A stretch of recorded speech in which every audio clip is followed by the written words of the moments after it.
Sunitha jewellers కొత్త brand Purvi అందమైన 18 grams బంగారు ఆభరణాలు దుబాటు ధరల్లో వివరాలకు సంప్రదించండి.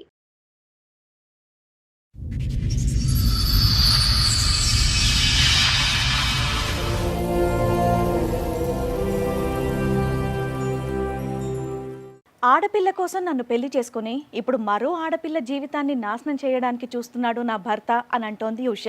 ఆరోగ్యం పోయి నా భర్త పోయి చివరికి నా జీవితమే పోయింది అని బాధపడుతోంది ఉష. నాకు నా కూతురికి ఎలాగన్నా న్యాయం చేయండి అని కోరుతోంది. అంటే ఫస్ట్ భార్య, 2 బాబులు ఉండగా నన్ను అమ్మాయి కావాలని రెండో పెళ్లి చేసుకున్నారు.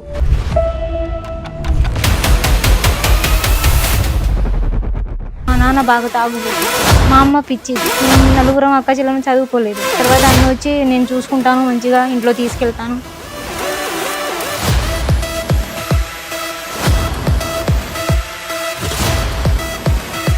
నేను పెళ్లి చేసుకున్నాడమ్మా అతను. పెద్ద భార్యకి తెలియకుండా గుళ్ళో పెళ్లి చేసుకున్నాను.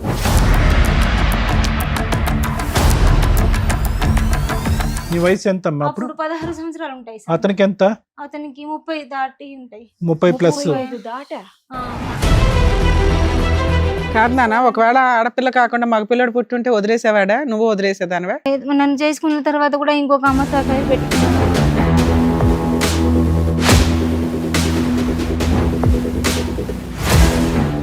ఫస్ట్ భార్యకి తెలిసినా ఊరుకుందా? ఊరుకుంది. ఇంకొక ఆమె ఉంది అని కూడా తెలుసు కూడా అయినా ఊరుకుందా? ఇంకో 10 మంది వచ్చినా ఆవిడ ఊరుకుంటారు. తర్వాత అందరూ టార్చర్ చేయడం మొదలు పెట్టారు. ఇక నాకు నేను కోమాలో కూడా వెళ్ళిపోయాను.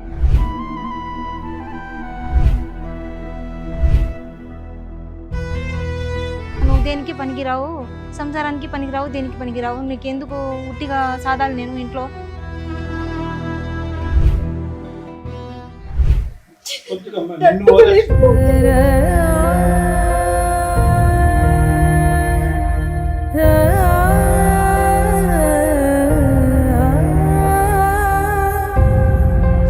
తన కూతురు అంటే నాయనమ్మ వాళ్ళ కూతురు ఉంది కదా, వాళ్ళ కూతురు అక్కడే ఉంటుంది.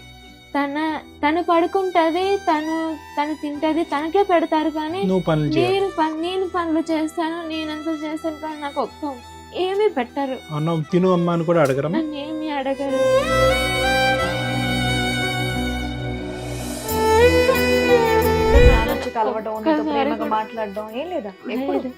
కాల్ చేసినప్పుడల్లా నేను ఎందుకు ఇవ్వాలి ఫీజు, నా 2 కొడుకులే చదువుకోవట్లేదు, నువ్వు ఎందుకు చదువుకోవాలి.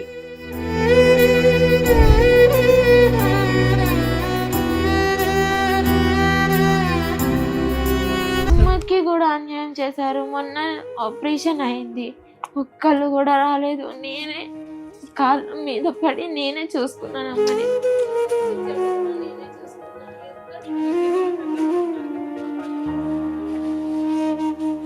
చేతులెత్తి మొక్కుతున్నా సార్, ప్లీజ్ నాకు మంచి చెడు ఎవరు చూసేవాళ్ళు లేరు, నా కన్న తల్లి తప్ప.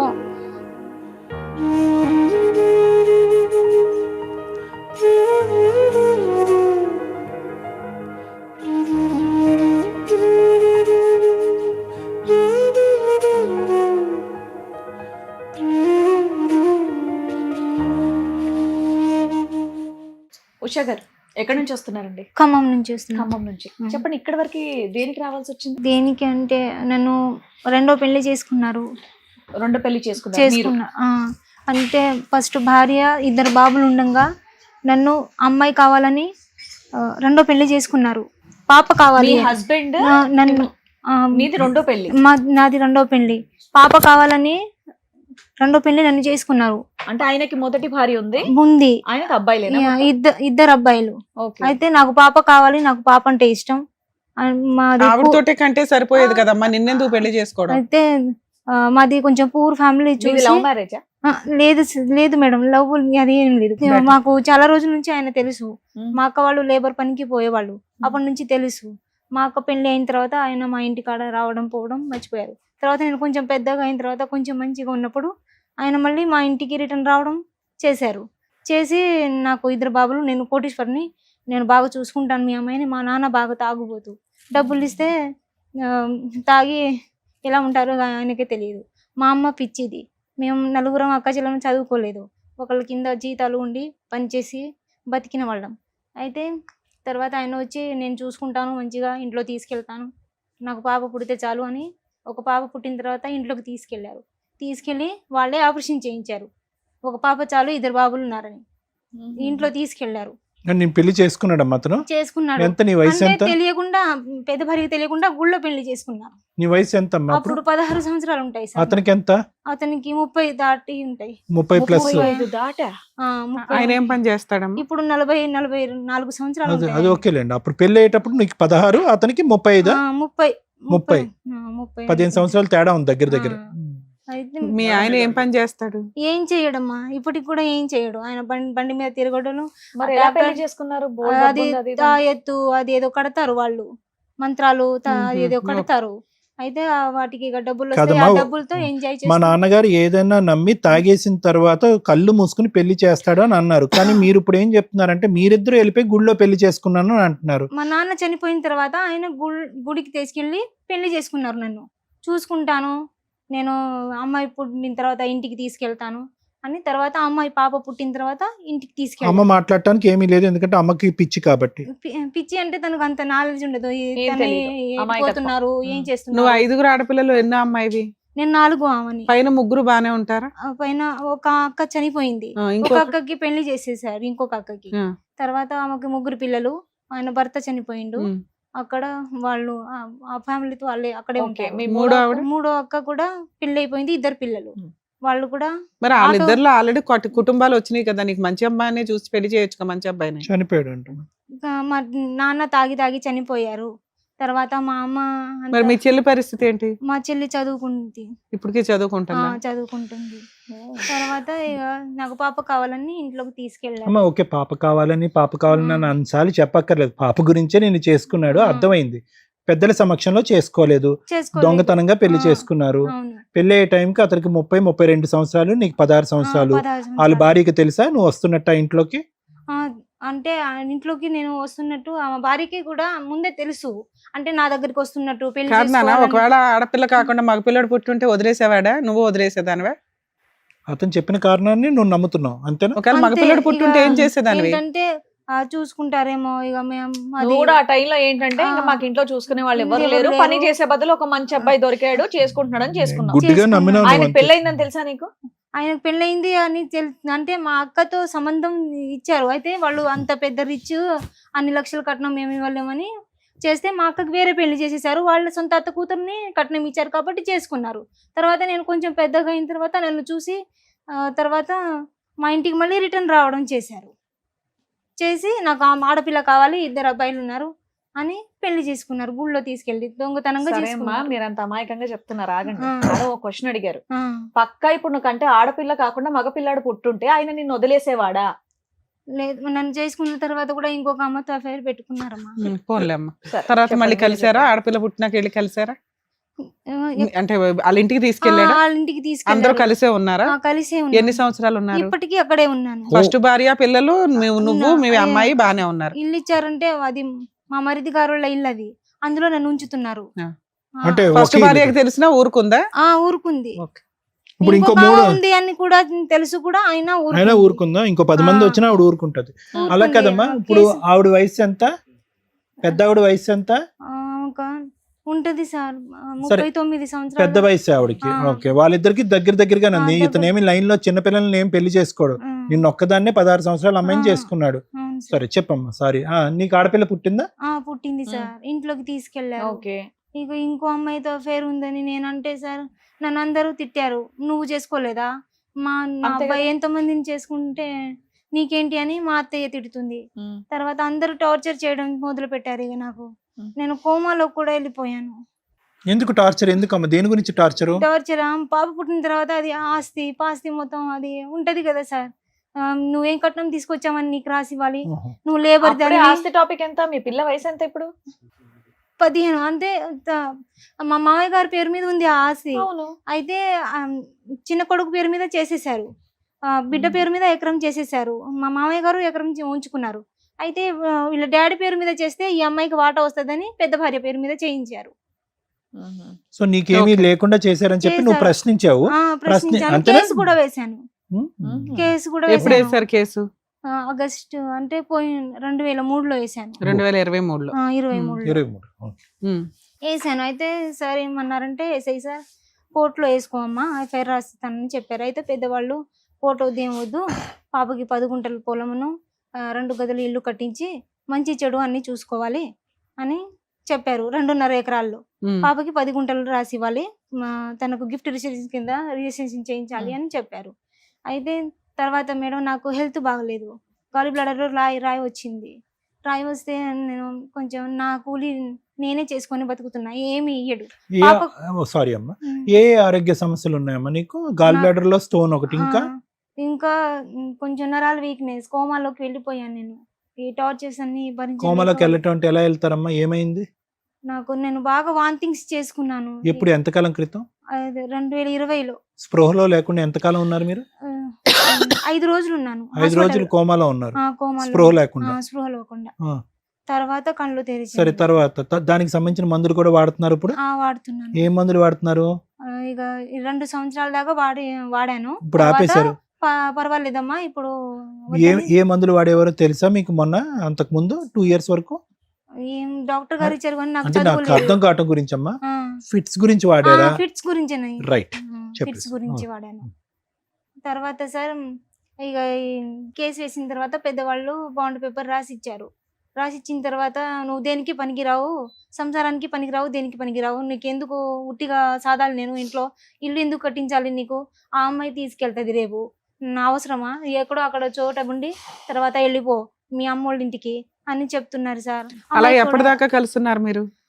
ఇప్పుడు మీ ఆయనతో విడిపోయి ఎంతకాలం అవుతుంది? అది నేను అక్కడే ఉంటున్నాను కానీ భార్య భర్తల పరంగా లేకుండా 7 సంవత్సరాలు అయింది. ఓకే. ప్రెసెంట్ ఇప్పుడు మీ హస్బెండ్ ఇంటి దగ్గర నుంచే వచ్చావా? మరి డైలీ పని ఎందుకు చేసుకుంటున్నావు? నాకు ఆపరేషన్ అయింది కాబట్టి అమ్మ వాళ్ళ ఇంటి కాడ ఉంటున్నాను. ఎప్పటి నుంచి? ఒక 2-3 నెలల నుంచి అక్కడ నుంచి అమ్మ వాళ్ళ నుంచి వచ్చాను. ఇప్పుడు నువ్వు వెళ్ళగలిగితే మీ ఆయన ఇంటికి వెళ్ళి ఉండగలవు? ఉండగలను. రానిస్తారు, బయటకు అయితే పంపించేలా. అక్కడ సామాన్లు అన్ని ఉన్నాయి, బయటికి కూడా పంపించారు. ఆరోగ్యం కోసం అమ్మ పుట్టింటికి వెళ్ళావు? పుట్టింటికి వెళ్ళాను. తర్వాత ఆపరేషన్ అయింది, 2 నెలల నుంచి అక్కడే ఉంటున్నాను. అయితే నాకు అది ఆపరేషన్ అయిందని, ఆపరేషన్ అవుతుందని చెప్పినా కూడా 1 రూపాయి పెట్టలేదు. నీకు ఎక్కడ ఇంత డబ్బులు ఆపరేషన్ చేయించుకోవడానికి? LOC అది అప్లై చేశాను. తర్వాత మీ అమ్మాయి ఏం చదువుకుంటుందమ్మా? అమ్మాయి 10th. పాపను బానే చూసుకుంటారమ్మా వాళ్ళు, నాన్నగారు గానీ? ఫీజులు గానీ? లేదు మేడం, స్కూల్ ఫీజులు కూడా నేనే కూలీ చేసి కడతాను. కూలీ చేసి కడతాను. గవర్నమెంట్ స్కూలా, ప్రైవేట్ స్కూలా? అది చర్చి స్కూల్ మేడం. మిషనరీ 16,000 కట్టాలి సంవత్సరానికి. 16,000 కట్టాలి. స్కూల్ బట్టలు. ఏం పని చేస్తావు నువ్వు? నేను తోట ఎరడానికి, చెత్త. ఎంత వస్తాయి? 300 వస్తాయమ్మా రోజుకి. ఇంకా ఇంట్లో సరుకులు గానీ ఏమి గానీ నువ్వు చేసింది నాకు ఇస్తున్నావా, నేను ఎందుకు ఇవ్వాలి, నువ్వు దేనికి పని? నువ్వు సంపాదించిన దాంట్లో ఇంట్లో సరుకులు అవి చూసుకుంటున్నావు, కరెంట్ బిల్లు, రెంట్, ఆయన సొంత ఇల్లే కాబట్టి కవర్ అవుతుంది. పైగా బియ్యం కూడా కంట్రోల్ బియ్యం ఇస్తారు నాకు. ఉషా గారు సారీ అండి, 7 సంవత్సరాల బట్టి భార్య భర్తల సంబంధం లేదు, ఆర్థికంగా నీకు గానీ నీ బిడ్డకు గానీ ఏమీ చూసుకోవట్లేదు, స్కూల్ ఫీజుల దగ్గర నుంచి నీ తిండి తెప్పలు అన్ని నువ్వే పడుతున్నావు, మరి ఎందుకు అక్కడ ఉన్నావు? అంటే లాస్ట్ ఇయర్ 1 సంవత్సరం పెద్దవాళ్ళ దగ్గర పోతే కట్టారు, 2-3 సంవత్సరాలు నేనే కట్టాను. లాస్ట్ ఇయర్ ఆయన కట్టారు, ఫీజు మట్టిగానే కట్టారు. పాప ఏదైనా జ్వరం వచ్చిందా, అది వచ్చిందా, ఏదైనా ఫ్రూట్స్ అన్ని ఏమని తీసుకెళ్దామా అని ఏమీ లేదు, నేనే తీసుకెళ్లి ఇస్తాను కదమ్మా. రైస్ గానీ, పప్పు దినుసులు గానీ, కాయగూరలు గానీ? సార్ కాయగూరలు గానీ నేను కూలికి వెళ్ళినప్పుడు వాళ్ళ చేనులో ఇళ్ళ చేనులో నుంచి తీసుకొచ్చిస్తాను. అలా కదమ్మా, ఇంతకాలం మీ ప్రయాణంలో తప్పుగా అనుకోకండి, 16 సంవత్సరాల పాటు మీ ప్రయాణంలో మీ ఆయన నీకేమీ చేయలేదా? ఏమీ చేయకుండా ఒక ఇల్లు తీసుకుని అక్కడ పెట్టుంచాడా? సార్ నన్ను వాళ్ళు బయటికి గెంటేసినప్పుడు కూడా మా అమ్మ పంపింది, నేను కూలి చేసిందే తిన్నాను. సో ఇప్పటికొచ్చి 16 years బట్టి పెళ్ళైనటువంటి బ్యాచులర్ నువ్వు, అంతేనా?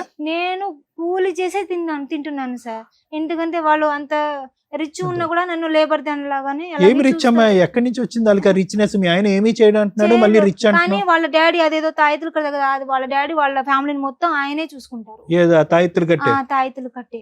అంటే తాయితులు అంటే ఎట్లా అమ్మా? జ్వరం, మంత్రాలు అవి ఉంటది కదా, డబ్బులు బాగానే వస్తాయి అంట. 4,000 అలా తీసుకుంటారు మనుషుల దగ్గర, అలా వాళ్ళు అలా బతుకుతున్నారు. నన్నేమో సరే అమ్మా, పెద్ద మనుషులు పంచాయతీ పెట్టుకొని నీకేం కావాలో అడిగితే సరిపోయేది కదా, ఇక్కడ దాకా ఎందుకు వచ్చావు? పంచాయతీ పెట్టినా అడిగింది, వాళ్ళు బాండ్ పేపర్ రాయించినా కూడా నన్ను బాండ్ పేపర్ కూడా రాశాడు. ఏమని రాశాడు? ఉంది మేడం, రాశారు. అంటే ఏమి ఇస్తానని? అది 10 గుంట్లోనూ అది 2 గదులు ఇల్లు, మంచి చెడు అన్ని చూసుకుంటాను, వాళ్ళకి ఏది వచ్చినా చూసుకుంటానని సంతకాలు చేశారు. కానీ ఎంతకాలం అయింది చేసి? 2 సంవత్సరాలు అయింది, 2023లో చేశారు. ఓకే. అయితే ఇప్పటివరకు ఏం ఏం చేయలేదు, ఏమీ అసలు ఏం చూడట్లేదు, చచ్చామా బతికామా ఏది లేదు.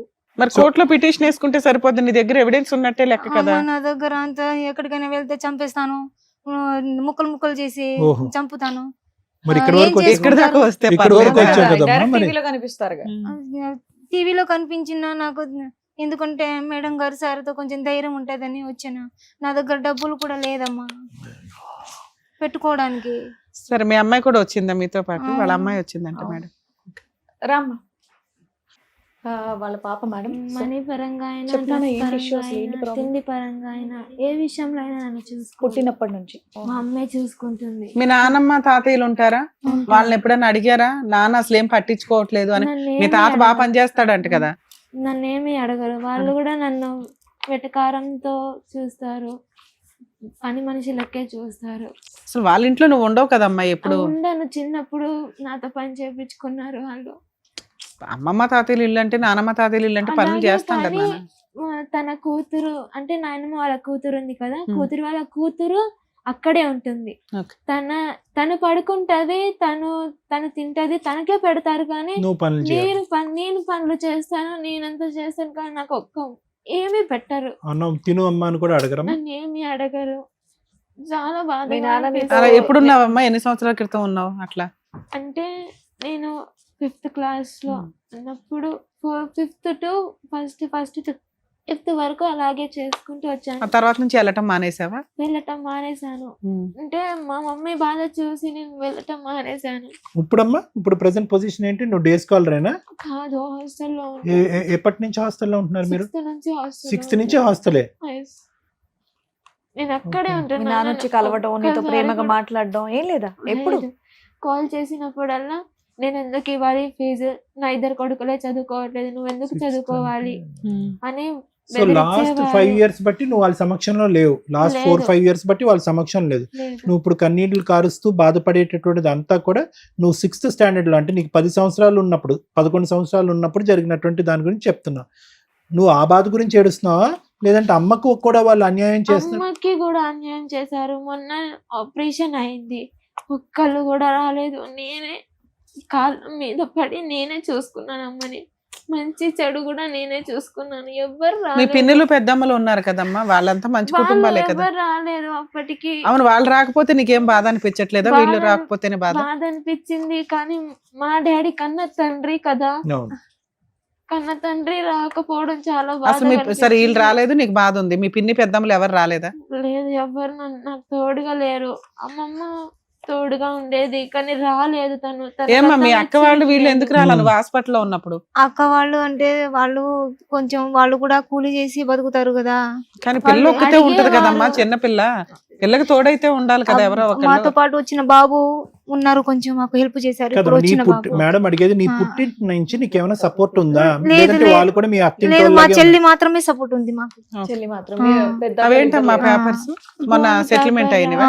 సెటిల్మెంట్ అయింది. అమ్మా ఉషా, ఒకటి పాపకి ఏంటమ్మా బోన్స్ ప్రాబ్లం అన్నారు, ఏమైంది? బోన్ ప్రాబ్లం ఉంది, నాకు డిస్క్ ప్రాబ్లం అని చెప్పారు. ఎక్కడ నిమ్స్ స్కూల్లో లో చెప్పారా? పడ్డది. నిమ్స్ లో కాదు, ఫస్ట్ నేను జాబీ షెట్టిలో వెళ్ళాను. ఖమ్మం హాస్పిటల్. అయ్యే మరి కట్సి ఖమ్మం హాస్పిటల్లో జాబీ షెట్టిలో వెళ్తే డిస్క్ ప్రాబ్లం ఉంది, అది తగ్గకపోతే సర్జరీ చేస్తామని చెప్పారు. దానికి మెడిసిన్ ఇది స్కానింగ్ సార్. ఇది హాస్పిటల్ మమ్మీకి ఆపరేషన్ చేసినప్పుడు ఈ వచ్చాను. పాప. ఏది మన గాల్ బ్లాడర్ అమ్మకి ఇక్కడే జరిగిందా? అమ్మకి ఇక్కడే జరిగింది. పాప వెంట దాని తర్వాత నేను ఇక్కడే చూపించుకున్నాను. సర్జరీ చేయడం అవసరం లేదు, టాబ్లెట్స్ తో సరి అయిపోతుంది, ఫిజియోథెరపీ అని చెప్పారు. అయినా నాకు తగ్గట్లేదు, బాగా నొప్పిగా ఇక్కడ మన ఉంది. నడుము పైన వస్తుందా కిందన వస్తుందా నొప్పి? కిందన కూర్చునే దగ్గర? ఇక్కడ కూర్చునే దగ్గర.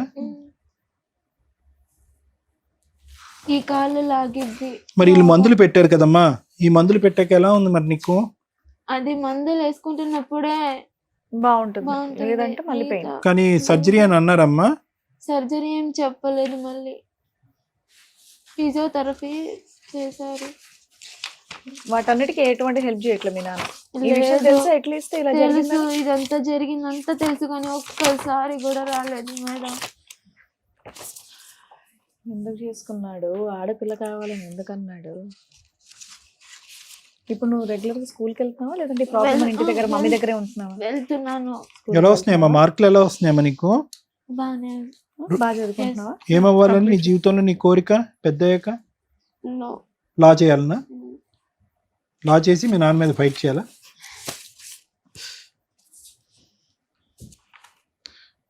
డాక్టర్ అవ్వచ్చు కదరా, డాక్టర్ అయ్యి మీ అమ్మని కాపాడొచ్చుగా. ఏం స్పైన్ కొద్దిగా అరిగింది అంతేనన్నా, ఏం పెద్ద ఇందులో లేదు. మరి నీకు అంత నొప్పి వస్తుంది అంటే సరేలే. కాలు తిమ్మిరి పడుతుంది. ఏది ఎడం కాలా కుడికాలా? కుడి కాలు. కుడికాలు తిమ్మిరి పడుతుందా? ఎక్కడ ఇక్కడి నుంచి కింద వరకునా ఇక్కడి నుంచా? కాలు తిమ్మిరి పడుతుంది. బ్యాగ్ మేడం చేతులు ఎత్తి మొక్కుతున్నా సార్, ప్లీజ్. అలాగే నాకు రావాల్సిన వాటా మా డాడీ వాళ్ళు ఏం చేస్తున్నారంటే పెద్దమ్మ మీద రాపిస్తున్నారు, నాకు రావద్దు అని. మా ఇద్దరు అన్నయ్య 2.5 ఎకరం ఉంది, అది నాకు 10 గుంటలు మాత్రమే రాసిచ్చారు. నాకు మంచి చెడు ఎవరు చూసేవారు లేరు, నా కన్న తల్లి తప్ప. అంతవరకు అర్థమైంది. ఒక్క నిమిషం, అంతవరకు అర్థమైందమ్మా. మీ ఇద్దరికి మా పూర్తి సానుభూతి సపోర్ట్ అనేది ఉంటుంది. కానీ ఒకటి, అమ్మ అమాయకత్వము, నువ్వు చదువుకున్న దానివి, మీరు ఆ ఇంట్లోనే ఆ గూట్లోనే మీరు ఉన్నారు. మీరు ఇక్కడికి వచ్చి టీవీ షో ఎదుర్కొంటా కనిపించి ఆ కుటుంబం గురించి మొత్తం ఇలా మాట్లాడి మీ నాన్న గురించి మాట్లాడితే ఏ మొహం పెట్టుకుని వెనక్కి వెళ్తారా మీరు? ఇబ్బంది అవ్వదు అక్కడ? ఆల్రెడీ మీకు షెల్టర్ ఇచ్చారు ఉన్నంతలో సపోర్ట్. అవి మీరు మీ అమ్మ చెప్పినవి కాదమ్మా. కానీ నువ్వు ఒక లా చేస్తానన్నావు కదా, నీకు ఇన్స్పిరేషన్ ఉందిగా. ఆలోచన విధానం ఇది కాదు. ఆవిడ కష్టం ఆవిడదే.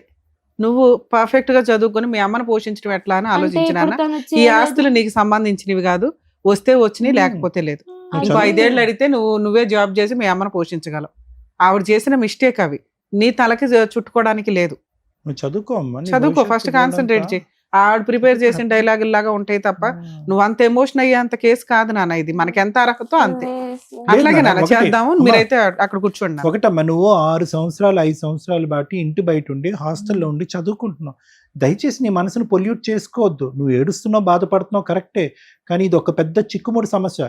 ఇందులో నువ్వు తలపెట్టావు అనుకో, ఇమోషనల్ గా డిప్రెస్ అవుతావు, చదువు కాస్త నీ అటకెక్కుతుంది. లైఫ్ కాదు, నీ ఇది కాదు. అర్థం మంచిగా మేము చెప్తున్నాం వినండి, అక్కడ కూర్చొని వినండి నాన్న. అది ఎలా జరుగుతుందో మేము చూసుకుంటాం. ఇందులో ఎక్కువ తలమనుకలావుకు. దీనికి ఏం చేయాలి? మీ అమ్మ కంటే ఎక్కువ నువ్వు బాధపడుతున్నావు. నువ్వు చూసింది ఎంత, మీ అమ్మ ఎంతకంటే ఎక్కువ చూసింది అక్కడ. వెళ్ళమ్మా, నువ్వు అక్కడికి వెళ్ళి ఉండు, కూర్చో. నువ్వు కూర్చుని నువ్వు విను, మేము ఏం చెప్తున్నావు, ఎక్కువ నువ్వు ఇన్వాల్వ్ అవ్వద్దు. మేడం, మీ అమ్మాయి అడిగింది అది, ఇవి రాసి ఇచ్చినవి మాకు ఇంప్లిమెంట్ చేయించండి. వాళ్ళు 2.5 ఎకరాలు వాళ్ళ దగ్గరే ఉండిపోయినాయి, మాకు దీని ప్రకారం ఇప్పించమంటారా, చట్ట ప్రకారం ఎంత వస్తుందో అంత అని అడుగుతున్నారా? మేడం, మీ న్యాయం ప్రకారంగా ఎంత వస్తుంది పాపకి అలా? సరే, ఇక్కడ ఆల్రెడీ ఒక 20 మంది 10 మంది ఉండి సెటిల్మెంట్ చేశారు మీకు. అక్కడ అవ్వాలి, అక్కడ కోర్టుకి వెళ్తే అయిపోతుంది కదా, ఎందుకు ఇక్కడ దాకా వచ్చారు? రోజు టార్చర్. ఎందుకంటే పాపకి 2-3 లక్షలు ఇచ్చి ఎవరినో ఒకరిని చేసేస్తాను, చదివియ్యను.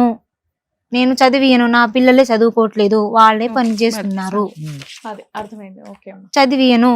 ఏదో 2-3 లక్షలు ఎవరో వచ్చినప్పుడు ఇస్తాను. ఎవడో పోటీ పడి ఎవరో ఇస్తున్నట్టు నేను ఎందుకు ఇస్తాను? వాళ్ళు ఇచ్చినట్టు, వాళ్ళు బాగా ఇస్తున్నట్టు నేను ఎందుకు ఇస్తాను? ఎవరినో ఒకరిని చూసి ఇచ్చేస్తాను అలా అంటున్నారు సార్. పైగా ఇప్పుడు అక్కడ అందరూ టార్చర్ చేసేవాళ్ళే. ఇక ఎవరు నన్ను చూసుకోవట్లేదు, పాపని చూసుకోవట్లేదు. ఏదైనా ఉంటే సెటిల్మెంట్ చేస్తే నేను పాప వేరే చోట ఎక్కడైనా బతుకుతాం. అదే. మీ ఆయనతో ఒకసారి ఏమైనా మాట్లాడమంటారా? మాట్లాడండి మేడం. పర్వాలేదా? మీకేం ఇబ్బంది లేదు? నాకేం ఇబ్బంది లేదు మేడం. ఇక్కడ వస్తున్నట్టు తెలుసా మీ ఇంట్లో వాళ్ళకి? అంటే నేను మా ఇంట్లో వాళ్ళకి ఎవరికి చెప్పలేదు, ఎందుకంటే రానియ్యరు నన్ను ఇక్కడ దాకా. మీ ఆయనకి తెలుసా అమ్మా మీరు ఇక్కడ వస్తున్నట్టు?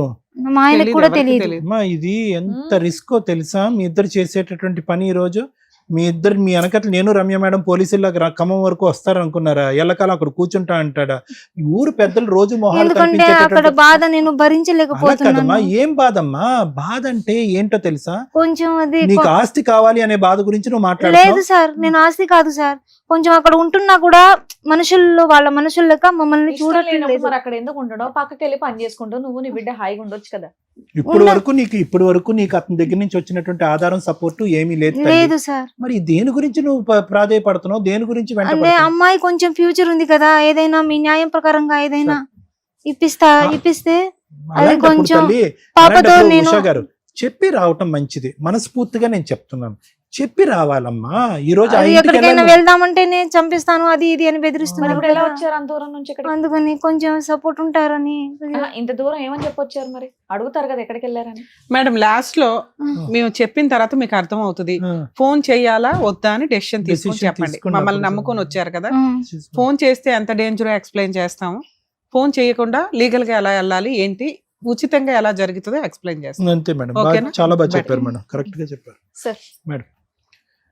ఇప్పుడు ఉష గారు కానీ వాళ్ళ బిడ్డ పరిస్థితి చూస్తుంటే నిజంగా చాలా బాధగా ఉంది. ఎందుకంటే ఇప్పుడు ఈ బిడ్డ వయసు అప్పుడు ఈవిడికి పెళ్లి చేశారు మేడం. అవును. సుమారుగా చూసుకుంటే కనుక ఈ బిడ్డ వయసు అప్పుడు, చదువుకునేటటువంటి ఈ వయసు అప్పుడు ఇంటి పరిస్థితి బాగాలేకో తాగి తిరిగేటటువంటి తండ్రో లేదంటే పట్టించుకున్న నలుగురు ఆడపిల్లమ్మ, అబ్బాయిలు ఎవరు లేరు మీకు. లేరు సార్. సో వీళ్ళు ఎవరు ఎప్పుడు ముందెళ్తే బెటర్, ఎవరు ఎప్పుడు ముందెళ్తే బెటర్ అనేటటువంటిది కాదు సార్. అతను కరెక్ట్గా అనుకున్నట్టుగానే మీ నాన్నగారిని అతను బుట్టలో వేశాడు. ఎవరు ఈ పెద్ద ఆయన వచ్చి, నీ భర్త ఎవరైతే వచ్చి ఆ గుడ్డి మాటలు అతను నమ్మాడు. నీకు చిన్న వయసు, నీకేమీ తెలియనటువంటి వయసు, తండ్రి చనిపోయాడు. అవును ఉన్నా సార్. కూడా పెద్ద గొప్పగా ఏం జరుగుండేది కాదమ్మా, ఇంకా దగ్గరుండి పెళ్లి చేసి ఉండేవాడేమో అప్పుడంటే కనుక దగ్గర. ఇంకా ఈ మిగతా ఆడపిల్లలు కాబట్టి ఎవరి జీవితాలు వాళ్ళు చూసుకున్నారు. చెల్లమ్మ ఏమో వచ్చి తన జీవితం చిన్నపిల్ల కాబట్టి ఆ అమ్మాయి గురించి మాట్లాడటానికి ఏం లేదు. అండ్ నేను చెప్పేది ఏంటంటే ఉష, మొదటి నుంచే ఒక వేర్లు లేనటువంటి ఒక మొక్క ఇది, పునాది లేనటువంటి ఒక ఇల్లు ఇది. అవును సార్. అంటే ఇది ఎప్పుడైనా కూడా పేకమాయలాగా కూలిపోవలసింది. ఉమ్. ఈరోజు అంతవరకు నిజమే, అంతవరకు మనందరికీ అర్థమయ్యేటటువంటి ఒక వాస్తవ గాథ. ఈరోజు ఏంటి, అరే ఇదేంటి 16 సంవత్సరాల అమ్మాయికి 30 సంవత్సరాల వ్యక్తినిచ్చి చేయటం ఏంటి, అతను అది ఉంది ఇది ఉంది అని చెప్పి ఒక మూల నీళ్ళని పడేసి ఆడపిల్ల గురించే పెళ్లి, నాకు అది కూడా నేను నమ్మనమ్మా. ఆడపిల్ల గురించి పెళ్లి చేసుకున్నాడు అనే మాట కూడా నమ్మను. ఆ మాటతో ఏంటంటే ఆ సాకుతో ప్రపంచాన్ని నమ్మించే దాని గురించి అతనికి ఉండేటటువంటి విచ్చలవిడితనం, అంటే ఏదైతే ఇప్పుడు నా తర్వాత ఇంకో ఆమె కూడా ఎంటర్ అయింది, నన్ను ఆ ఇంకో ఆమెను కూడా మొదట ఆవిడని ఎంటర్టైన్ చేస్తున్నాను అంటున్నావు చూడు. అవును సో సార్. ఇది లోకానికి, ప్రపంచానికి, కుటుంబానికి చెప్పేటటువంటి కబుర్లే కానీ ఇవేమీ వాస్తవంగా ఒక ఆడపిల్ల గురించి పెళ్లి చేసుకున్నాను అనేటటువంటి కాకమ్మ కబుర్లు నమ్మేదానికి ఈ వేదిక లేదు, ఎవరూ నమ్మరు కూడా. అయితే ఇప్పుడు ఇక్కడ చిన్న కిటుకు నేను చెప్తాను. ఇందాక నుంచి నువ్వు ఇక్కడ కూర్చున్న కాడి నుంచి అసలు నాకు మనసు బాగా, అంటే నాకేమనిపిస్తుంది అంటే, ఎవరున్నారు నువ్వు ఈరోజు తలుపు తీసిన కూతురుతో పాటు బయటికి వెళ్తే ఇద్దరు ఆడపిల్లలు ఈ సమాజంలో ఎలా బతకగలరు, ఏం చేసి బతకగలరు మీరు? అంటే ఒకప్పుడు నీ ఫ్యామిలీ సపోర్ట్ ఉందనుకోండి అమ్మ. ఇందాక ఒక మాట అడిగాము, అమ్మ హాస్పిటల్లో నువ్వు మా ఆయన రాలేదు అని అన్నావు. మీ ఆయన ఇప్పుడు రాలేదు, అప్పుడు రాలేదు, ఎప్పుడు రాడు. అతని యొక్క వ్యక్తిత్వం మీకు పట్టుమని ఒక ముద్ద అన్నం తినిపించడం, ఒక గుడ్డ కొనివ్వడు, పిల్లకి ఫీజు కట్టినటువంటి వ్యక్తి హాస్పిటల్కి వచ్చి నేను ఓదారుస్తాడని నేనైతే అనుకోవట్లేదు. సరే, ఐఓసి ప్రకారం ఎల్ఓసి ప్రకారం నీకు అయ్యింది, గాల్ బ్లాడర్ సర్జరీ కాస్త అయ్యింది. బిడ్డ వచ్చి ఇక్కడ కూర్చుని ఏమంటుందంటే, మా అమ్మ పరిస్థితి బాగాలేదు, ఎంతకాలం పనిచేస్తుందో తెలియదండి, ఇటువంటి పరిస్థితుల్లో నా భవిష్యత్తు ఏంటి, మా అమ్మ భవిష్యత్తు ఏంటి అని అడుగుతుంది. ఇప్పుడు వరకు ఒక ప్రయాణం అనేది నడిచిందమ్మా, మీది మీ బిడ్డది. ఓకే, ఎక్కడో ఆ అమ్మాయి చదువుకుంటుంది, దేవుడి దయ వల్ల చదువుకుంటుంది, మిషనరీ స్కూల్లో ఎక్కడో 16,000 సంవత్సరంతో అక్కడ అయిపోతుంది. అది నీకు పెట్టే కెపాసిటీ ఉంది. నీకు కూడా ఇప్పుడు ప్రాణాంతకమైనటువంటి జబ్బు ఏమీ లేదమ్మా. నీకు ఫిట్స్ వచ్చి 2 years బ్యాక్ అయ్యింది, ఫిట్స్ క్లియర్ అయ్యింది, కోమాలోంచి బయటకు వచ్చేసావు. 2 years పాటు ఏ మందులు అక్కర్లేదన్నావు. గాల్ బ్లాడర్లో ఒక స్టోన్ అనేటటువంటిది ఒక మామూలు సర్జరీ, అంటే నాకు తెలిసినంత వరకు అది తీసేశారు. ఇక్కడ కావాల్సింది ఏంటంటే తెలుసా, మనోధైర్యం అనేటటువంటిది కావాలి. ఇక్కడ మీరు దేని గురించి పోరాడుతున్నారో నాకు తెలియదు. ఓకే, ఆస్తి గురించి పోరాడుతున్నారు, మాకు కావాల్సినటువంటి డబ్బుల గురించి పోరాడుతున్నారంటే అది ఏ విధంగా ముందుకెళ్ళాలి అనేది రమ్య మేడం చెప్తారు. కానీ నేను ఇక్కడ మాట్లాడేటటువంటిది ఏంటంటే, ఈరోజు ఇక్కడికి వచ్చి కూర్చున్నారు, చాలా రిస్క్ అనమాట. మీరు మాస్క్ తీసేసి కూర్చున్నా అన్నటువంటి వాళ్ళని మేము ఏమన్నా అంటే, వద్దులేండి, పిచ్చా మీకు మాస్క్ పెట్టుకోండి, మీ మొహం ఎవరికి చూపెట్టక్కర్లేదు అన్నారు. ఈరోజు ప్లస్ మీరేమంటున్నారు, బయటకి అడుగు పెడితేనే చంపేస్తాడండి మా ఆయన, చెప్పా పెట్టకుండా బయటకు వస్తేనంటే అనేటటువంటి మీరు ఈరోజు ఖమ్మం నుంచి హైదరాబాద్ వచ్చేసి ఈ స్టూడియోలో ఇక్కడ కూర్చున్నారు. అంటే నార్మల్గా ఒక 10-20% రిస్క్ ఉండేటటువంటి మీ జీవితాలని మీరిద్దరూ కూడా 100% రిస్క్లోకి తీసుకెళ్ళిపోతున్నారు. అది కూడా మా వేదికను నమ్ముకుని వచ్చి. మేమేమి ఇక్కడ పోలీసింగ్ చేయలేము, ఇక్కడ సెక్యూరిటీ గార్డ్ లాగా మీకు ఆ పాత్ర నిర్వర్తించలేము. మమ్మల్ని మేము ఇక్కడ ఉండేటటువంటి స్థానం ఏంటంటే, ఒక దారి దిశ చెప్పటం గురించే మేము ఉన్నామే కానీ ఎల్లకాలం మీకు సెక్యూరిటీగా ఇచ్చేటటువంటి వ్యక్తులం మేము కావు. 10-12 మంది సాక్షి సంతకాలు పెట్టినటువంటి ఆ పేపర్నే మీ భర్త గౌరవించలేదు ఈరోజు. ఎవరైతే కనుక అక్కడ పెద్ద మనుషులుగా వ్యవహరించి వాళ్ళని అడిగేటటువంటి నాదుడే లేదు, దిక్కే లేదు. ఈరోజు ఇక్కడికి వస్తున్నారు అని చెప్తే కనుక ఏదో అంటారు చూడండి, పెన్నం మించి పొయ్యిలో పెట్టినట్టు అవుతుంది మీ పరిస్థితి. ఇందాక నేను ఇంకో మాట కూడా అన్నాను, పుట్టింటికి సంబంధించినటువంటి సపోర్ట్ ఉంటే కనుక ఈరోజు మీరిద్దరు కాలర్ ఎగరేసుకుని వెళ్ళి నిలదీయచ్చు ఆ మనిషిని, ఏంటి వ్యవహారం ఏంటి నడుస్తుందని చెప్పి. మీరు 16 సంవత్సరాల పాటు 17 సంవత్సరాల పాటు మీరు గొంతు విప్పకుండా ఎందుకు మాట్లాడారు అంటే కనుక మీకు ఆల్టర్నేటివ్ సోర్స్ ఆఫ్ లివింగ్, వేరే చోటకి వెళ్ళి ఉండేటటువంటి పరిస్థితి, ఒక సామాజిక పరమైనటువంటి సెక్యూరిటీ, ఒక గొడుగు పెట్టేటటువంటి ఒక నాదుడు లేకపోవటం వల్ల ఈ 16 సంవత్సరాలు, అంతే కదమ్మా. ఈ 16 సంవత్సరాల పాటు ఎందుకమ్మా గొంతులో ఉండేటటువంటి భావాన్ని మింగేసి ఉన్నారు? కానీ దాని ప్రతిఫలంగా మీకు ఒకటి వచ్చింది. ఏమొచ్చింది? ఒక ఆడపిల్లకు ఒక తండ్రి ఉన్నాడు, ఓకే, ఆవిడకు ఒక భర్త ఉన్నాడు చెప్తున్నా. అలా కాకుండా సార్ ఇతను రూపాయి పెట్టడు, బట్ట కొనేవాడు, ఒక గూడు అనేది ఇచ్చాడు, తాగొచ్చి హింస పెడతాడు, నానా చివాట్లు పెడుతున్నాడు, మాకు ప్రాణభయం ఉంది, ఎక్కడికి వెళ్ళి బతకాలో లేదు అంటే కనుక ఈ క్షణాన్న మిమ్మల్ని సమర్థిస్తూ అతనితో మాట్లాడి, ఏమయ్యా ఏం చేస్తున్నావు, నీ మీద ఏ కేసులు పెట్టాలి అనేటటువంటి విధంగా అతను భయపెట్టి బెదిరించో ఇంకో మాట చేసి ఉండేవాళ్ళు. కానీ ఈరోజు మీరు కుక్కిన పెయిన్లాగా అక్కడ పడి ఉండటం వల్ల దీన్ని నేను యూజువల్గా సమర్థించనమ్మా. కానీ ఈరోజు మీ ఇద్దరి యొక్క భవిష్యత్తు దృష్ట్యా ఆలోచించి ఈ ఒడ్డు బాగాలేదు అని అంటున్నారు, ఈ చెరువు దాటిన తర్వాత ఆ ఒడ్డు ఎలా ఉందో మీకు తెలుసా? ఈరోజు ఇక్కడ వచ్చి కూర్చున్నారు, ఎవరి గురించి అక్కడికి వెళ్ళి కూర్చున్నారు, you don't come in to my house, get out అని అన్నాడు అనుకోండి మీ భర్త, ఎక్కడికి వెళ్తారమ్మా మీరు ఈ రాత్రి? ఎంత రిస్కో తెలుసా? అంటే మీరు చిన్న గోటుతో పోయేటటువంటి దానికి గొడ్డలతో తీసుకొచ్చేటటువంటి పరిస్థితికి తెచ్చుకున్నారు. కాబట్టి ఇక్కడ నాకు ప్రత్యక్షంగా కనిపించేది ఏంటో తెలుసా? ఈరోజు ఇందాక ఒక అమ్మాయిని అడిగాను, అమ్మ నువ్వు చదువుకున్న అమ్మాయి అమ్మ, 10th grade వరకు 15 years నీకు, మీ అమ్మాయి తెలివి తక్కువగా తెలుసో తెలియక ఇక్కడికి వచ్చి కూర్చుంది, మానసికంగా కూడా మీ అమ్మ పరిస్థితి బాగాలేనట్టుంది, ఏ ఉద్దేశంతో మీరు తీసుకొచ్చారంటే కనుక మాకు న్యాయం కావాలి అంటున్నారు. ఏ న్యాయం కావాలి? ఎటువంటి న్యాయం కావాలి? న్యాయం నుంచి అన్యాయం పొజిషన్ నుంచి, సెక్యూరిటీ నుంచి ఇన్సెక్యూరిటీ పొజిషన్ నుంచి, తెలిసిన ప్రపంచం నుంచి తెలియని ప్రపంచంలోకి మీరు వెళ్ళిపోతున్నారు. ఈరోజు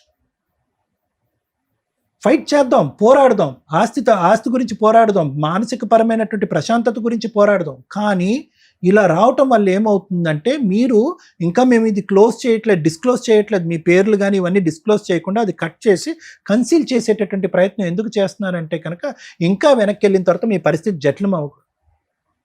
ఈరోజు మీ భర్త అంటాడు, మీ అమ్మాయి తండ్రి అంటాడు, get out, I'm not going to take care of you. మీకేమి అంటే కేర్ అంటే కనుక మీ ఉద్దేశంలో ఏంటంటే తిండి అది అలాగే ఇవ్వట్లేదు, అసలు ఆ గూడు కూడా లేదు, మీరు రోడ్డు మీద వెళ్ళి బతకండి అని అంటాడు.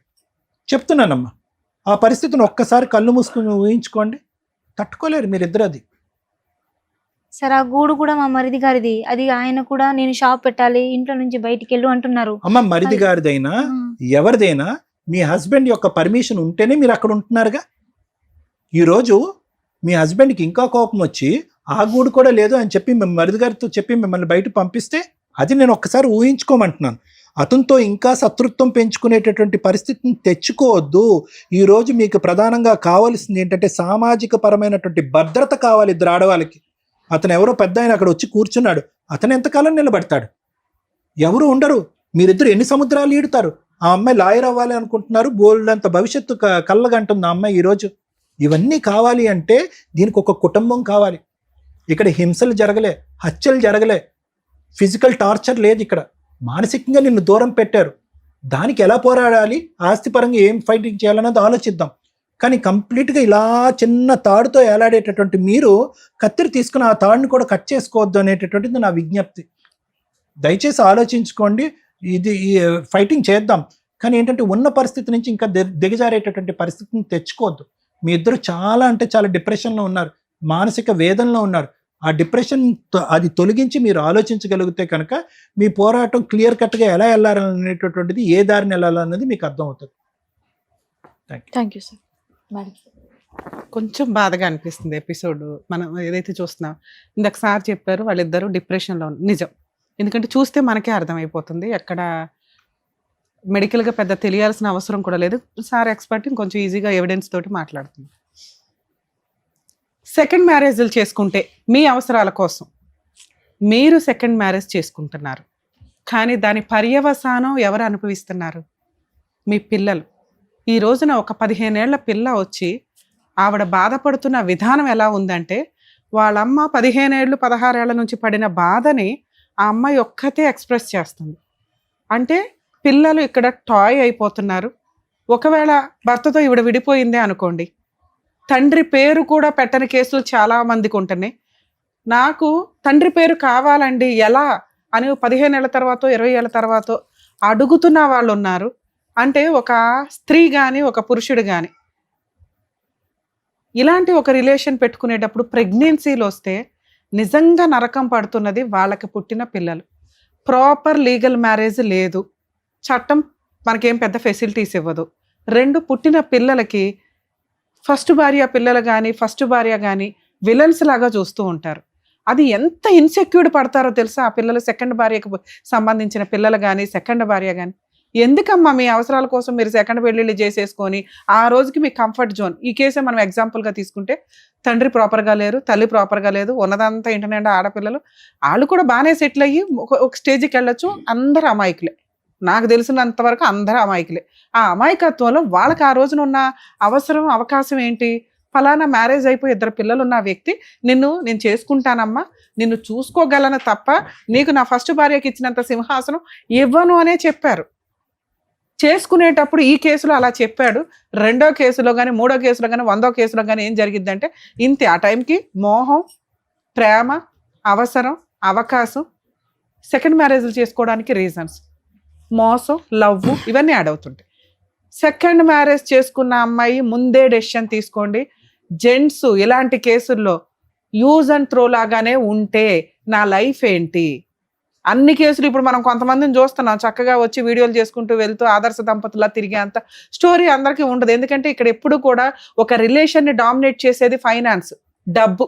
ఈ రోజు వీళ్ళ దగ్గర అంత డబ్బు ఉంటే ఈవిడ రోజు ఇక్కడికి వచ్చి కూర్చునేదే కాదు. ఆయన దగ్గర అంత డబ్బు ఉంటే ఆవిడకి ఇవ్వాల్సినంత ఫస్ట్ భార్యకి ఇచ్చేవాడు, 2వ భార్యకి ఇవ్వాల్సినంత 2వ భార్యకి ఇచ్చేవాడు. ఎక్కడన్నా ఒక జీవితాన్ని మాట్లాడించేది డబ్బు మాత్రమే. ఒక కష్టాన్ని ఉంచాలా తీసేయాలని డిసైడ్ చేసేది డబ్బు మాత్రమే. డబ్బు సంపాదించడం నిజాయితీగా అలా అని కష్టపడితే ఇన్ని సమస్యలు రావు. ఏ సమస్యనే ఫట్ వెళ్ళిపోద్ది అట్లా. అవి కరెక్ట్గా చేసుకోకుండా పిల్లని అట్లా మోటివేట్ చేసే విధానం లేకుండా ఈవిడేం అనలేను నేను, ఎందుకంటే అమాయకురాలు, అంత నాలెడ్జ్ లేదు.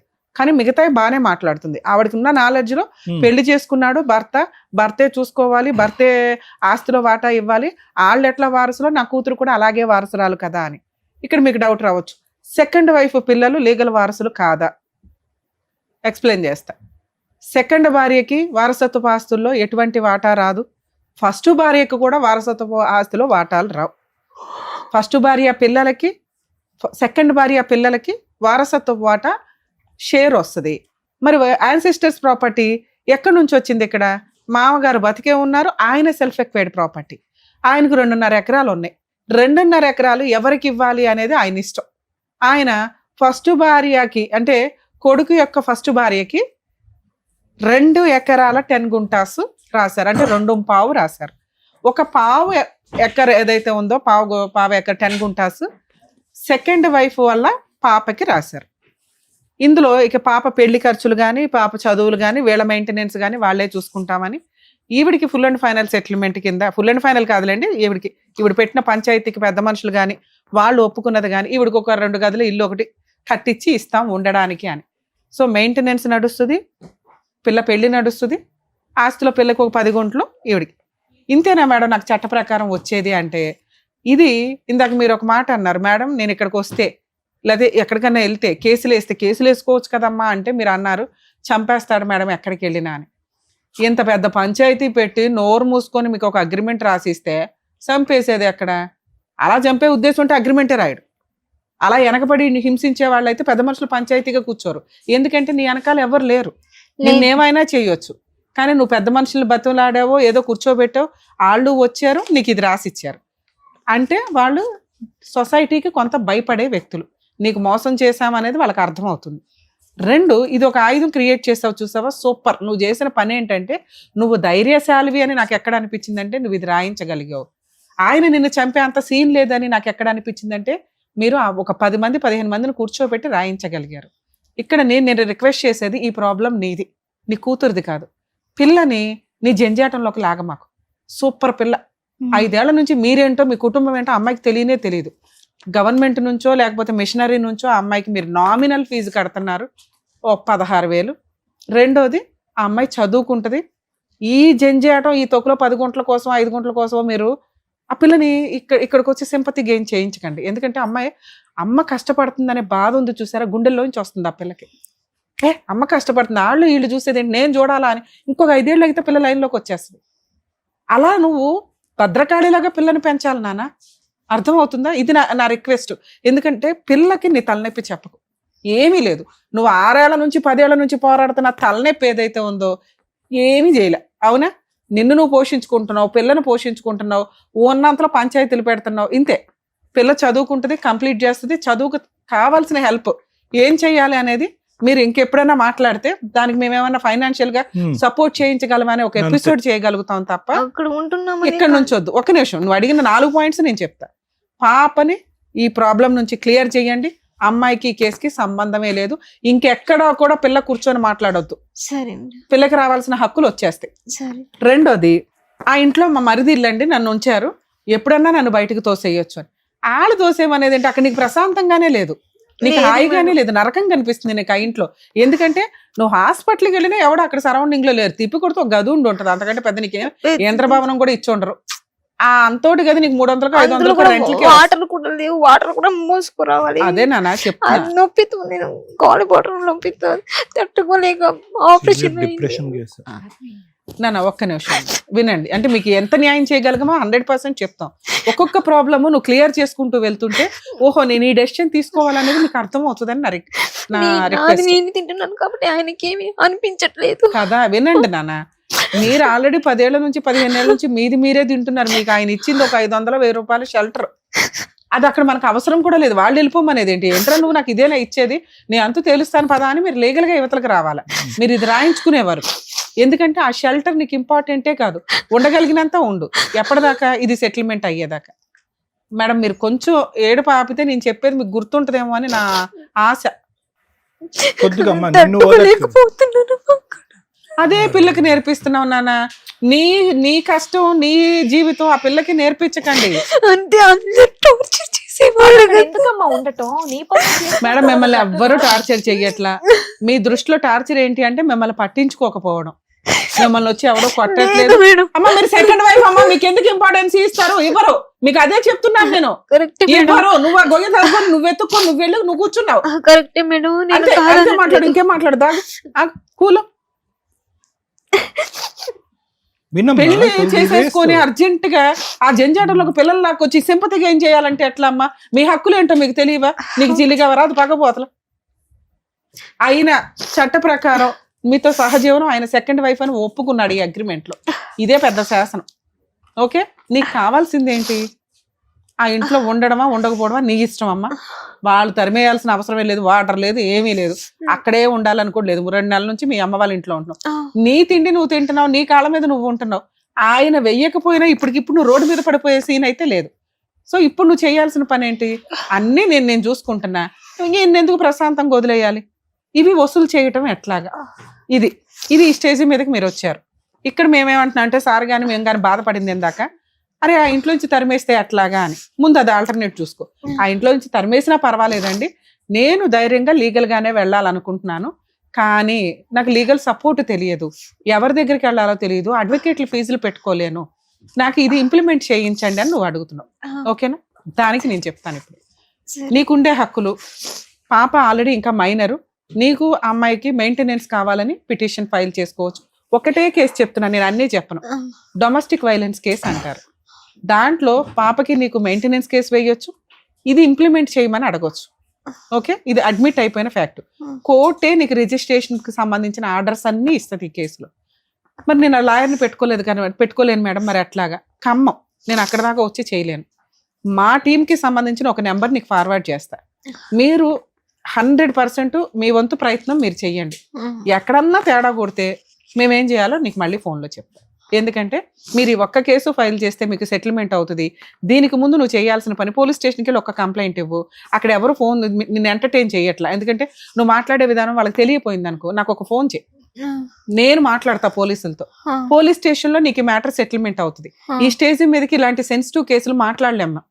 పిలుచుకొచ్చి వాళ్ళు హర్ట్ అవుతారు. అదే మమ్మల్ని అక్కడే అడిగితే ఇచ్చేవాళ్ళం కదా అండి అని ఇచ్చేవాడా ఇవ్వడం. ఎప్పుడు ఇస్తాడు? లీగల్ దెబ్బ పడినప్పుడు ఇస్తాడు. లీగల్ దెబ్బ ఎట్లా పడుతుంది? నువ్వు పోలీస్ స్టేషన్కి వెళ్ళి కంప్లైంట్ ఇస్తే పడుతుంది. అక్కడ సెటిల్మెంట్ అవ్వకపోతే లీగల్ సెల్ అథారిటీ వాళ్ళ నెంబర్ ఒకటి ఇస్తాను నీకు, వాళ్ళ దగ్గరికి వెళ్ళి ఇట్లా రమ్య మేడం పంపించారండి అంటే మీ తరపు నుంచి ఫ్రీ అడ్వకేట్ని పెట్టి అక్కడ కౌన్సిలింగ్కి పిలుస్తారు. అక్కడ లీగల్గా పిలవడానికి రైట్స్ ఉంటాయి. అర్థమవుతుందా? అతను రాను అంటే మీకు అడ్వకేట్ని పెట్టి ఈ కేసు ఆర్డర్ ద్వారా ఇప్పిస్తాం. కోర్టు దాకా వెళ్ళినప్పుడు మరీ ఇవాళ అయిపోయినంత ఫాస్ట్గా అవ్వకపోవచ్చు, కానీ కొంచెం కోర్టు ప్రొసీడింగ్స్ ప్రకారం నువ్వు లాయర్ని పెట్టుకొని ఫీజు పెడితే ఎంతో అలా అవుతుంది. నిదానంగా, కంగారు పడద్దు. పిల్లకి ఈ కేసుకి సంబంధం లేదు. మరి నాకున్న రైట్స్ ఏంటి? ఇది వసూలు చేసుకోవచ్చు. దీంట్లోనే మీకు చట్ట ప్రకారం ఏ రైట్స్ రావాలో అవి ఇచ్చేశారు. మేడం మరి 10 గుంట్లేనా మాకు ఇచ్చేది, 1/4 ఎకరేనా అంటే ఆయన ఆస్తి ఆయన ఇష్టం, ఆయన ఇది ఇచ్చాడు. ఇప్పుడు రివర్స్ అయిపోయాడు అనుకో, ఇది నీకు ఆయుధం. మెయింటెనెన్స్, పిల్లకి పెళ్లి. నేను డీవీసీ కేసు ఎందుకు వేయమన్నానంటే పిల్ల మేజర్ అయిపోయినా కూడా మెయింటెనెన్స్ వసూలు చేయొచ్చు. పిల్ల పెళ్లి వరకు, పిల్ల చదువు ఫీజులు వసూలు చేయొచ్చు నువ్వు. ఓకే, ఈయన ఇచ్చేదో రమ్య మేడం ఇప్పించేదో లా కోర్టు ఇప్పిస్తుంది. అర్థమవుతుందా తల్లి? నువ్వు ఇలా వెళ్ళి మాట్లాడితే కోర్టే ఇప్పిస్తే మేము ఆ నెంబర్స్ అవన్నీ నీకు ఫార్వర్డ్ చేస్తాను, వెళ్ళి కేసు వేసుకోండి. 100% మీకు మెయింటెనెన్స్ వస్తుంది, ఆస్తులు రాసి ఇచ్చిన వాటా వస్తుంది, నీకు ఆ 2 గదుల ఇల్లు వస్తుంది. ఈ లోపు ఇల్లు గడవడానికి ఇంటీరియర్ మెయింటెనెన్స్ కూడా వస్తుంది. దానికి తగ్గ లీగల్ సపోర్ట్ మేము చేస్తాం నీకు. సరేనా? All the best. మీరు చేస్తారమ్మా? మీకు కొంచెం అక్కడ సపోర్ట్ గా ఏదైనా మాట్లాడతారా? వాళ్ళ ఫోన్ నెంబర్స్ అనేది ఇస్తారు. పోలీస్ స్టేషన్ కి నువ్వు వెళ్తే నేను ఫోన్ లో మాట్లాడతా. అక్కడ అయిపోతే మా వాళ్ళ నెంబర్ ఇస్తాను, వాళ్ళ దగ్గరికి వెళ్తే మొత్తం వాళ్ళు చూసుకుంటారు. ఇంకేదన్నా అయితే మా డైరెక్టర్ దగ్గర మీకు అందుబాటులో ఉంటారు కదా, వాళ్ళకి ఫోన్ చేయండి, వాళ్ళు చెప్తారు. నా వంతు నేను చేయగలుగుతాను. Very good. ఓకేనమ్మా? సరే, ఆల్ ది బెస్ట్. ఏదైనా మిస్టేక్ జరిగితే మీరు కొంచెం నన్ను కాపాడాలి. అయ్యో, అట్లాగే నాన్న, అట్లాగే చేస్తా. చేస్తారు. ఈ పేపర్ అయితే ఉంచుకోండి. జాగ్రత్త, అది కాపీస్ తీసి పెట్టుకున్నావా? ఒరిజినల్ తీసి పట్టుకుని తిరుగుతున్నారు. కాపీస్ తీసి పెట్టుకున్నారా? సరే. వెళ్ళండి, జాగ్రత్త. వెళ్ళండి. సో వాళ్ళ సమస్యలు ఇంట్లో పెద్దవాళ్ళు కూడా తీర్చలేకపోతున్నారు. ఎలాగన్నా మీరు తీర్చండి అని చెప్పేసి ఈ వేదిక నమ్ముకొని వచ్చినటువంటి ఉషా గారికి న్యాయం చేసినందుకు thank you so much doctor గారు. Thank you so much advocate madam. మరో కథతో మళ్ళీ కలుద్దాం.